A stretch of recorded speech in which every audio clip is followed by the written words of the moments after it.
తిరుపతిలో క్రీడాయి property expo 2026ను రాష్ట్ర municipal శాఖ మంత్రి నారాయణ శనివారం సందర్శించారు. గత ప్రభుత్వ హయాంలో రియల్ ఎస్టేట్ రంగం పూర్తిగా కుదేలైందని ఆయన విమర్శించారు. రాష్ట్రం ఆర్థికంగా అభివృద్ధి చెందాలన్నా, నిరుద్యోగులకు ఉపాధి దక్కాలన్నా రియల్ ఎస్టేట్ ఎదగడం కీలకమన్నారు. కూటమి ప్రభుత్వం ఈ రంగం కోసం అనేక నూతన సంస్కరణలు తీసుకొచ్చిందని మంత్రి వెల్లడించారు. ఇలాంటి ఎక్స్పోల ద్వారా గృహ రుణాలు, బ్యాంకు వడ్డీ రేట్లపై ప్రజలకు పూర్తి అవగాహన వస్తుందని చెప్పారు. అందరికీ నమస్కారాలండి. ఈరోజు తిరుపతిలో క్రీడాయి వారు ప్రాపర్టీ ఎక్స్పో 2026ని యాక్చువల్గా ప్రారంభించారు. ఇందులో ఒక 56 యూనిట్ వాళ్ళు యాక్చువల్గా డిఫరెంట్ వాళ్ళు యాక్చువల్గా పార్టిసిపేట్ చేయడం జరిగింది.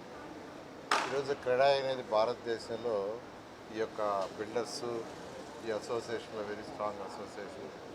దాదాపు 13,500 మంది మెంబర్స్ పెట్టుకున్నారు. రేరాలో ఎవరైతే ఇదవుతారో వాళ్ళు మాత్రమే మేము మెంబర్స్గా పెట్టుకుంటాం, మిగతా వాళ్ళు పెట్టుకోమని నాకు చెప్పారు. నిజంగా చాలా సంతోషం. వాళ్ళందరూ అంటే రేరాతో అసోసియేట్ రేరాలో ఇదైన వాళ్ళని తీసుకుంటామంటే స్టాండర్డ్గా చేస్తామని. అయితే ఈ ప్రభుత్వం రాగానే ఎన్డీఏ ప్రభుత్వం వచ్చేటప్పటికి రియల్ ఎస్టేట్ రంగం పూర్తిగా కుదేలైపోయింది.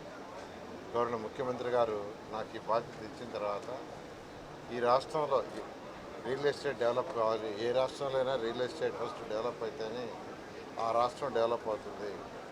ఒక రియల్ ఎస్టేట్ రంగం డెవలప్ అవడం వల్ల అటు కార్మికులు కావచ్చు, ప్లంబరు, ఎలక్ట్రీషియన్స్, ఇంజనీర్లు, ఇలా ఎంతోమందికి యాక్చువల్గా ఉపాధి అవకాశాలు అవుతాయి. అంతేకాకుండా ఎక్కడైతే హౌసెస్ కడతారో దానికి కావాల్సిన మెటీరియల్స్ తయారు చేసే ఫ్యాక్టరీస్ వస్తాయి. ఫ్యాక్టరీస్ వచ్చినప్పుడు అక్కడ కూడా ఎన్నో ఉద్యోగాలు వస్తాయి. ఈ విధంగా ఈ డెవలప్ అవ్వటం వల్ల రాష్ట్రం యొక్క ఆర్థిక స్థితి, ఎంప్లాయ్మెంట్ వస్తుంది, రాష్ట్రాన్ని యొక్క ఆర్థిక స్థితి పెరుగుతుంది. ఆర్థిక స్థితి పెరిగినప్పుడే మనం సంక్షేమాలు కానీ లేదా డెవలప్మెంట్ కానీ చేయొచ్చు అని వారు ఒక గైడ్ చేసి వారితో డిస్కస్ చేసి వారి సమస్యలన్నింటినీ సాల్వ్ చేయమంటే నేను అనేక దఫాలతో డిస్కస్ చేయడం జరిగింది.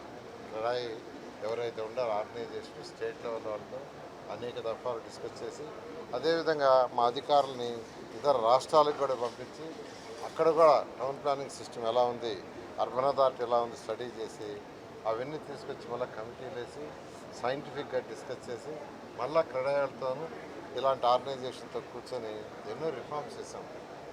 1-2 రిఫార్మ్స్ కాదు, అన్ని రిఫార్మ్స్ చేసినందుకు కేంద్ర ప్రభుత్వం నుంచి ఒక 850 కోట్లు ఎక్స్ట్రాగా రాష్ట్రానికి వచ్చింది.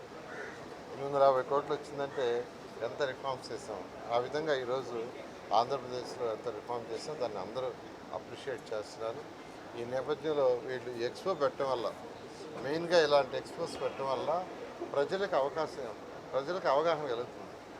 అంటే ప్రతి ఒక్కరికి సొంత ఇల్లు ఉండాలనే కళ ఉంటుంది, ప్రతి ఒక్కరికి సొంత ఇల్లు. అయితే కొందరికి అవగాహన ఉండొచ్చు, కొందరికి అవగాహన లేకుండా ఉండొచ్చు. ఇలాంటివి పెట్టడం వల్ల ఇక్కడ వచ్చి వీళ్ళతో డిస్కస్ చేయటం వల్ల ఎలాంటి క్వాలిటీ అని కానీ, ఎలాంటి వస్తువులు పెట్టుకోవాలా, ఎలాంటి ఫ్లోరింగ్ ఉండాలా, ఎలాంటి డోర్స్ పెట్టాలా, ఎలాంటి ప్లంబర్ ఐటమ్స్ పెట్టుకోవాలా, ఎలాంటి ఎలక్ట్రికల్ పెట్టుకోవాలా, ఎలాంటి రేట్ ఎలా ఉంది. బజార్లో 56 ఉన్నాయి, 52 డిఫరెంట్ రేట్స్ ఉంటాయి. ఎలాంటి రేట్స్ ఉన్నాయి, మన కొలగల స్థోమత ఏది, ఏ రేటుకి సూటబుల్ అవుతాం. అదేవిధంగా బ్యాంకర్స్ ఇచ్చారు, బ్యాంకర్స్ కూడా ఇక్కడ పెట్టారు. వాళ్ళ రేట్ ఆఫ్ ఇంట్రెస్ట్ ఎంత, వాళ్ళు ఎలా బ్యాంక్ లోన్స్, ఇవన్నీ కూడా అవగాహన కలిగించడానికి ఏర్పాటు చేసే, ఇటువంటి అవగాహన ఏర్పాటు చేసే ఈ యొక్క తిరుపతి ఈ యొక్క క్రీడాయి వాళ్ళు ఏర్పాటు చేశారు. వాళ్ళు ప్రత్యేకంగా అభినందిస్తున్నాను. అంతేకాకుండా క్రీడాయి ఆర్గనైజేషన్ అన్ని జిల్లాల్లో కూడా ఇలాంటి ఎక్స్పోజర్ పెట్టి ప్రజలకి అవగాహన కలిగించాలని మరొకసారి కోరుకుంటూ వాళ్ళందరినీ ప్రత్యేకంగా అభినందిస్తాను.